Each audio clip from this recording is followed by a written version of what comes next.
ایک ایسا بچہ جو بولنے میں سست، پڑھائی میں کمزور اور استاد کی نظر میں ناکام تھا، لیکن آگے چل کر اسی بچے نے وقت، روشنی اور کائنات کے اصول بدل دیے۔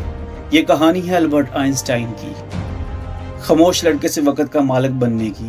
14 مارچ 1889 جرمنی کے ایک چھوٹے سے شہر علم میں ایک یہودی خاندان میں ایک بچہ پیدا ہوا۔ اس کا نام رکھا گیا البرٹ آئنسٹائن۔ بچپن سے ہی عام بچوں جیسا نہیں تھا۔ 4 سال کی عمر تک یہ صحیح جملہ بھی نہیں بول پاتا تھا۔ رشتہ دار اور استاد سب سوچتے تھے یہ ذہین نہیں ہے، لیکن اس کی ماں کہتی یہ خاموش ہے مگر بہت سوچتا ہے۔ 5 سال کی عمر میں ایک دن والد نے اسے ایک چھوٹا سا کمپاس دیا۔ آئنسٹائن نے دیکھا سوئی ہمیشہ شمال کی طرف اشارہ کرتی ہے۔ وہ اسے جتنا گھماتا سوئی پھر وہیں آ جاتی۔ سوال دماغ میں گونجتا، یہ کون سی پوشیدہ طاقت ہے؟ یہی سوال اس کے دل میں کائنات کے راز جاننے کی آگ لگا گیا۔ اسکول کا سخت نظام اسے پسند نہیں تھا۔ استاد یاد کرنے پر زور دیتے، آئنسٹائن سوال کرتا یہ کیوں ہوتا ہے؟ استاد ناراض ہو جاتے، کہتے تم وقت ضائع کرتے ہو۔ ایک استاد نے کہا تم زندگی میں کچھ نہیں کر سکو گے، لیکن حقیقت میں وہ لڑکا ایک ایسا راز سیکھنے والا تھا جس نے دنیا بدلنی تھی۔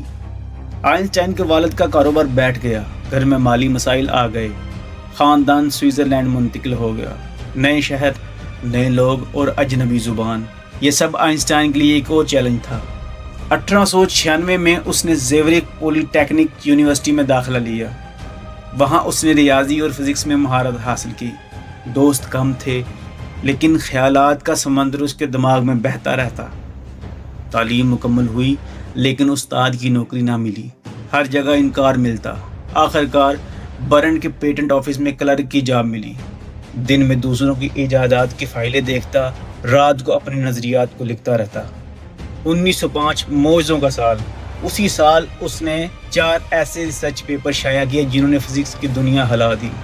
روشنی کا نظریہ، فوٹو الیکٹرک ایفیکٹ کی وضاحت، ایٹم کی حرکت، مالیکیولز کے وجود کا ثبوت، خصوصی نظریہ اضافیت، وقت اور جگہ کے اصول بدل دیے، اور E=mc²، مادہ اور توانائی ایک ہی چیز ہیں۔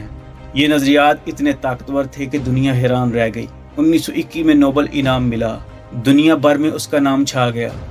شہرت اور دولت کے باوجود سادہ کپڑے پہنتا، اکثر ٹائی اور موزے نہیں پہنتا تھا۔ وائلن بجانے میں کمال رکھتا تھا، کہتا موسیقی وہ کہہ دیتی ہے جو الفاظ نہیں کہہ سکتے۔